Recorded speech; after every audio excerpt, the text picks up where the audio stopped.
If you're planning a European river cruise and can't decide between the Danube or the Rhine, you're definitely not alone. This is the number one question we get from travelers, so you want to make the right choice.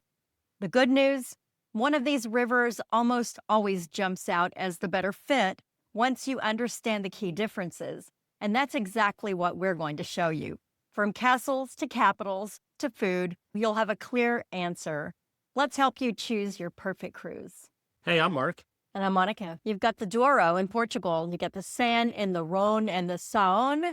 And you have the Elbe, the Moselle, the Danube, the Rhine, and the Main. Now you see why people come to us very confused which river they should take, especially on your first river cruise. But number one, we're going to tell you 9.5 times out of 10, you want to choose between the Danube and the Rhine. All those other rivers, save them for those return visits. Near the end of this video, we're even going to break down for you which river usually is the cheapest and easiest to get to from the US. And we're also going to show you which river cruise lines really do it best on these two rivers. So the good news is we've done the hard work and we've been on both of these rivers multiple times.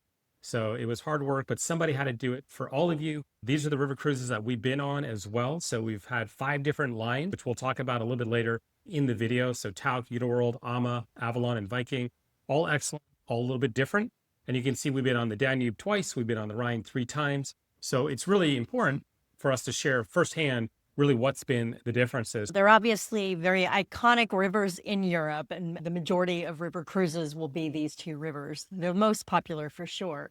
Rhine generally goes north and south from Amsterdam all the way down to Basel, sometimes off a few directions along the way. The Danube is east-west. Most cruise lines will run itineraries in both directions. With the Rhine, you're going to get a whole lot of small old world Europe charm, beautiful little towns like Rudesheim and towns like Cologne, Strasbourg, down to Basel, Amsterdam, and other parts of the Netherlands. And then with the Danube, you're going to get more old world capitals. You get Vienna, Budapest, and lots of great architecture and history.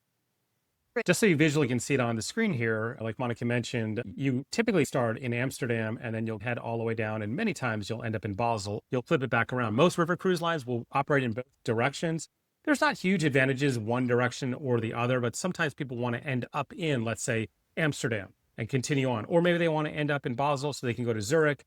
The same goes for the Danube. You're just going to go east-west. Budapest will be over here, a little bit off the screen, but you can see Vienna. And a lot of times you'll head this direction or you'll come back the other way. Most of the time your itinerary is about 7 to 10 days. You do have some that are longer. Sometimes they'll put together longer segments of the rivers as well. But most often you're talking about 7 to 8 days overall. The Danube, it's the grand capitals route, right? You've got these incredible cities, Vienna, Budapest, Bratislava. You got some hidden gems as well. The Rhine, castles, vineyards, storybook towns, right? That's just a little different experience. So right away, for most people, when we start to explain these differences, they start to gravitate towards one or the other. You want the castles, the vineyards, you want to pull right up almost into town. That's going to be more the Rhine.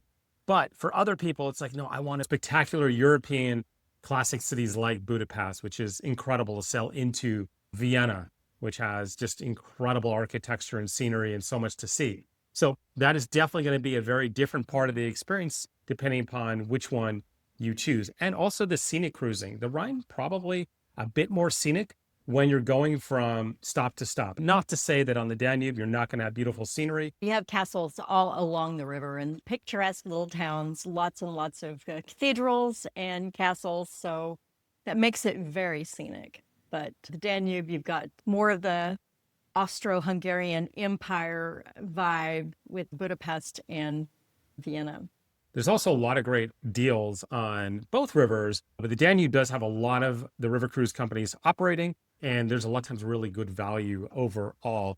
And you got that diversity, right? So you're heading through multiple different countries. You've got Hungary, Austria, and possibly sometimes you stop in Slovakia. And then you also have Germany as well. So you get some really great countries along the way. That means a lot of different diversity and culture and cuisine. And when you're into towns, you're going to have a lot that you're going to see. Now, some cons, it can be a very busy river. You see the picture on the right. That's not always common, but it's not that uncommon in peak season for when river cruises go to dock that they sort of stack up next to each other. A lot of people don't realize that. If they haven't taken a river cruise before, that can definitely happen. Now, does it really impact your cruising?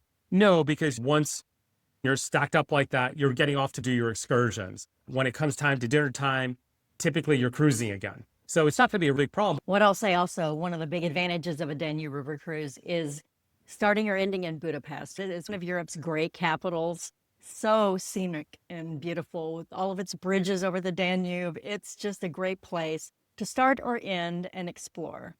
Let's talk a little bit about pros and cons for the Rhine. It's just that spectacular scenic cruising, the easy access. You get to Amsterdam, or on the other side, flying in and out of Zurich. We'll talk about that in a moment. Christmas markets, really a great way to do it. I think probably your top choice overall. You're really not going to have cities, right? Now you're going to have those metropolitan areas. If you're somebody who really thrives on the energy of a bigger city and that's exciting for you, probably not going to be something you're going to have on the Rhine. We talked in a previous video about if you want to do Christmas markets in Europe, one of the best ways is by river cruise. So that's a big check in the column for the Rhine River. Just make sure you book those early because they do book up. You should definitely be thinking now about 2026 and even starting to think about 2027 when it comes to the Christmas market cruises. One of the things that people worry about is it going to be easy to get to these cities? Because it's one thing to think about, hey, I'm flying to London or Paris, but can you actually fly into Basel or Budapest? We do want to cover that. The good news is accessibility. It's really pretty easy overall. Think about it this way. The Danube river cruises either start in Budapest or end, and most of the time you're going to be going into or out of Munich. And there are some round trips that start in Budapest and round trip back to Budapest. So if you want that as well, that can make it easy. Rhine is going to be almost always starting or ending in Amsterdam and starting or ending in Zurich. That's going to be your most convenient airport from Basel. That's typical. There are some exceptions, but that's usually what you're looking at. A lot of times the Rhine might be slightly easier. There may be a few more flight choices overall. I don't think you should really concern yourself too much. There's plenty of options usually to get into Budapest. There are just maybe a few less direct flights to Budapest than to Amsterdam. So if you're starting there, you'll probably have a few more choices for Amsterdam. Coming out, Zurich versus Munich is probably pretty similar overall. So it's probably just that Amsterdam versus Budapest. You may have not quite as many direct flights if that's what you're looking for. Just to give you an idea, I kind of pulled up some flights. This is going to be out of Dallas. You might be coming from Chicago, LA, California. It's all going to be a little bit different. But this just gives you an idea. If you were flying into Amsterdam and coming out of Zurich, you can see that number one, this is next year in May. Economy fares are not very expensive now. These are not long layovers necessarily, 9 to 12 hours overall. There's even a nonstop possibility, right? The Dallas to Amsterdam. But that just goes to show you may have some nonstop options from one direction and plenty of different combinations to choose from without huge layovers. Let's go ahead and switch it. All right, so now you can see I just changed it where we're flying into Budapest and then we're coming out of Munich. Same dates, slightly higher in price, $100 higher on economy flights. You're not going to see any direct flights into Budapest, at least from Dallas in this case. So that's why we say the Rhine might be slightly easier, but that's going to really depend upon where you're coming from. And look, the amount of time it takes, pretty much the same, though there are some that are a bit longer because there's just a few less choices sometimes with the Budapest light, but still very doable. And there are direct flights. If you can get to certain major airports like on the East Coast, you may even have some direct flights. So that's why we say Rhine maybe gets the edge for being slightly cheaper and slightly easier. But the other thing I want you to remember is these dollar amounts, because a lot of times the river cruise lines will offer you discounted airfare. Make sure that the airfare is discounted enough to be worth not booking it on your own. Because sometimes they'll say you can get $1,000 off your river cruise per person, or you can get airfare for $7.99 a person. I would much prefer having $1,000 off and then paying for the airfare. And you have more control over your routing as well. Exactly. Yes, it's very convenient if you book it through the river cruise. I'm definitely say there are times where it's worth doing it, but just consider, make sure you look at how much it would cost you on your own. It might surprise you that it's not that expensive. What I'll say is if you're a foodie, if you love food, if you love wine, I think you can't go wrong with either itinerary because they have amazing food anywhere in Germany, anywhere in Hungary.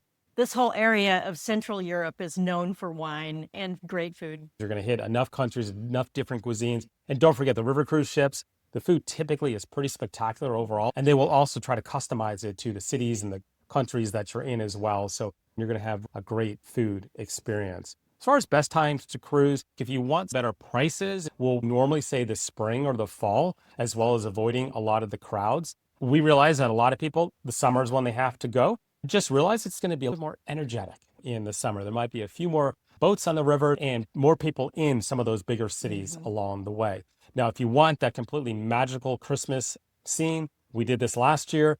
The winter is where it's at. Yes, it's cold. Yes, you will have to dress in layers, but it's really hard to beat the Christmas markets when it comes to river cruising. Let's cover some of the top cruise lines. We've been on all 5 of these, so we can speak firsthand to all of them. There's no bad choice here. They're just a little bit different. Viking is amazing as far as, being super consistent, having a gazillion different choices. They'll run literally every day, every other day in both directions. So you have many, many choices, and they tend to be a really good value overall. And there's a lot of nice inclusions. We always talk about, we've had other videos in the channel that we'll link to down below, where we did a comparison between Viking, Ama, and Avalon. They are different. Ama and Avalon focus more on active tours. If that's something that speaks to you, you may want to look at Ama and Avalon. There are even distinct differences between those two as well. Avalon's known for these beautiful panorama suites. If you go for those cabins, we've done Uniworld and Tauck, and those are probably more premium than the other 3. In both cases, they will be more expensive. Uniworld has these boutique, really ornate, very individualistic ships that are pretty cool, I gotta say, and have less people on board. Tauck a lot the same way as well. So we can definitely help you with this because it is an important part of the decision. The river is important, but choosing a river cruise line that matches what you're looking for will make a big difference on your trip. But honestly, there's not a bad choice here. I always think you should pick the river cruise line that fits you best. Now that you know a lot of the differences between the Rhine, between the Danube, we can provide you with a quote on your dream river cruise. So whether it's on the Rhine, the Danube, or any other river, got a link there on the screen, digitalroamads.com/cruising. We'll work with you personally. We can find you the best deals, get you bonus amenities, and even bonus onboard credit as well. If you still need help deciding, we're more than happy to answer any questions you have, even after watching this video, as well as even helping you choose the best river cruise line for you. So which river is right for you? Choose the Danube. If you love grand palaces, cities, classical music, a rich mix of culture, architectural diversity, and arts and history. Choose the Rhine if you love castles, vineyards, cozy towns, scenic cruising, charming medieval history, and Christmas markets and wine regions. Yeah, for me, this is it. This is the big decider right here. This is what you want to look at. This is going to be the way that you compare the two. They are both fantastic experiences, and we would hope that if you pick the Rhine the first time, then do the Danube the next time, or flip it. We've done them multiple times, and I'm still looking forward to going back to both. It's always a new experience every time you go. And if you still can't decide, just flip a coin. So leave us a comment down below. Tell us which one stands out the most for you, the Rhine or the Danube. Let's do some votes here. Let's see which one is the most popular based upon what we heard, and tell us why, what really speaks to you, and if you've done one of these river cruises before. And by the way, we'd really appreciate if you subscribe to the channel, give the video a thumbs up. That'll help a lot. I think we looked at a stat recently, 90% of you watching are not subscribed. So click that little subscribe button. It just helps us. It helps us reach more people. That would be awesome as well. And hey, looking forward to talking to some of you about your next river cruise as well. So with that, we'll see you out there. We'll see you out there.